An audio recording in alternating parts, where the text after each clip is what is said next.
Hello, hello! Magandang buhay! Welcome to Starling Channel. Kumusta kayong lahat guys? Merry Christmas and Happy New Year! So ngayong araw na to ay ah, December 25. Ayan, late lang yung aking pag-upload. Medyo masama pakiramdam ko dito kasi nga sinisipon tayo. Pero syempre kailangan ko mag-report sa aking mga inaanak. Kaya naman ako muna ay magbabantay ng tindahan simula ngayong umaga hanggang tanghali para naman mabilis nila akong makita. Kawawa naman kasi medyo maulan talaga ngayon. Simula pa kahapon maulan na at ngayon nga ay maulan din talaga. Pero yung mga bata talaga nagtsatsaga sila kahit maulan, makapag-bless lang sila at makahingi ng aginaldo sa kanilang mga ninong at ninang. Kaya naman kahit umuulan ay talagang lumalabas sila ng bahay. Kahit hindi ako nakapagpapalit ng malutong na pera sa bangko ay okay lang din naman kasi dahil nga may tindahan tayo, marami na rin naman yung nagbabayad ng malulutong. Kaya karamihan sa mga ibinibigay ko sa akin mga inaanak ay malulutong. Kaya naman natutuwa talaga sila. Malayo nga pala mga kamag-anak ko dito kaya wala akong inaasahan na magiging bisita. Sa side naman ni Mister, dahil nga mga business woman, business owner sila, mga busy sila sa kanilang mga kanilang mga ganap.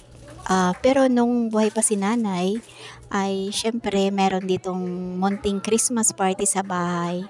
Dahil kasama pa nga namin dito yung matanda, si nanay. Pero nung simula nung nawala na siya, ayun, medyo malungkot na. Dati kasi nagkakaroon ng pagtipon-tipon dito, lalo na yung mga apo, sa dami ng apo, napakadami namin talaga dito at talaga namang napakasaya. Plus, magluluto pa si nanay ng kanyang special na menudo. At yung mga namamasko naman, pagkakuha nila ng ampaw, ayan, alis na sila para makadami nga naman. Gumawa lang pala ako ng graham cake kasi yun yung request ng mga bata. Tapos nagluto akong spaghetti, tapos umorder na lang kami ng lechon manok. So, yun lang. Yun lang yung aming Saka nagpabili rin pala ako ng pizza. Yun lang yung aming kinain nung Noche Buena, pero hindi pa nga naubos eh. Pinamigay pa namin sa sa iba at saka yung aking dog, buti na lang favorite niya yung spaghetti. Kaya wala namang napanis, wala naman nasayang.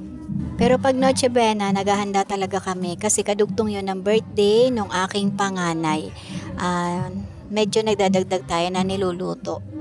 At saka sa New Year, meron ako ina-expect na bisita kasi piniem ako nung aking tita na niyayayan niya pala kami mag-video okay. So, baka sila yung maging bisita ko pagdating ng New Year. Kaya talagang kailangan ko magdagdag ng lutuin. At saka kinabukasan naman nun guys, ados kaagad may pasok na yung mga bata. Kaya yung mga matitira naming ulam ay pwede nang ilagay sa rep at painit-init na lang. At dahil nga maulan, timbahay lang kami. Plus masama pa nga yung pakiramdam ko.